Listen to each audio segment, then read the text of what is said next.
So here we are at day 6 of Women's Month, and I'm filming this insert in the Midlands of Natal.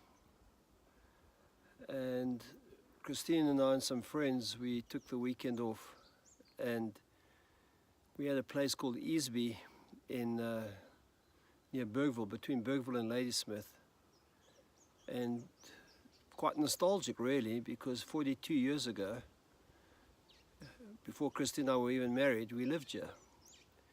And in a sense, this is where I started my ministry. Preached my first sermon in Bergville in a little library hall. About 18 people on a Sunday night. And so when I think about the women who've influenced me over the last 60 years of my life, as we're on this farm, as I am on this farm, kind of reminds me of my Gran, Daisy Booth, as I knew her. Granny, of course, is what I called her. And she and my opa, Edward George Booth, they lived on a farm in the Free State, where my mom grew up, near a place called Kroonstad. And I think sitting on this farm, I feel quite melancholy, I think is the right word. Thinking of my Gran. My Gran must have died sometime in the early 70s, I think. But I do remember her quite distinctly. She was an incredibly warm woman, a loving woman, and when I think about her, I think of lineage, and I think of heritage, I think of legacy. I think of these things, you know, that somehow have shaped us.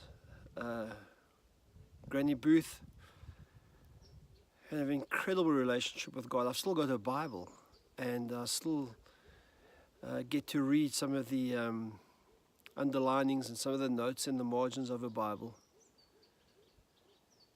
The story goes, and other than my cousins, I can't really verify the story, but she was dying of cancer, and Jesus appeared to her in her room, and the following day she met my grandpa, kind of healed. She did eventually die of cancer. But I kind of remember that story because she was involved with a lady by the name of Gertrude the Cock. A woman, should I say. A woman whose talks I used to hear as a child on reel-to-reel tape. And my granny used to listen to her talks. I don't remember anything of those talks. But I do remember feeling a sense of presence, awe,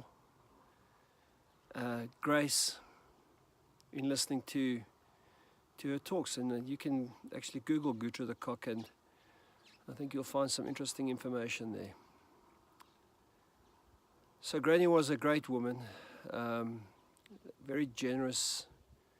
I remember going to the farm as a boy, and they now call it permaculture. In those days they call it survival.